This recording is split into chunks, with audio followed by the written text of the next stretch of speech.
Hello అండి, welcome to happy Rasoi channel. Today మన recipe వంకాయ పచ్చడి. మా సిస్టర్ కాల్ చేసి అడిగింది, అక్క వంకాయ పచ్చడి చూపించమని. సో చూపించేస్తాను, చూసేయండి. ఇలా తెల్ల వంకాయలు తీసుకోవాలండి. ఇవే పచ్చడికి బాగుంటుంది అనమాట. చూపించిన విధంగా 4 వైపులా ఘాట్లు పెట్టుకుని చేతిలో కొంచెం ఆయిల్ తీసుకుని ఆ వంకాయకి అంతటికి పట్టించాలన్నమాట.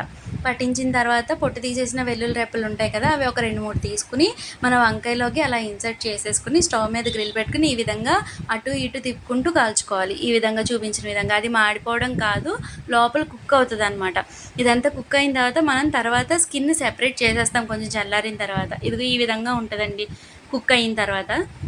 ఓకే, ఇప్పుడు వేరొక పాన్ తీసుకుని ఇందులో కొంచెం ఆయిల్ వేసుకుని 1 స్పూన్ శనగపప్పు, 1 స్పూన్ మినపప్పు, 1 స్పూన్ ధనియాలు, 1/2 స్పూన్ జీలకర్ర వేసి ఒక 7 నుంచి 8 వరకు ఎండుమిర్చి కూడా వేసుకుని కొంచెం వేగిన తర్వాత కొద్దిగా చింతపండు కూడా వేసుకుని దించేసుకోండి.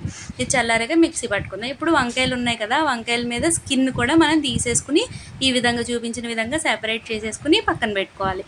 ఇప్పుడు మనం మినపప్పు మిక్స్చర్ ఉంది కదా, అదంతా మిక్సీలోకి తీసుకుని కొంచెం సాల్ట్ కూడా వేసుకుని ఇలా చూపించిన విధంగా బరగ్గా పట్టుకోవాలి.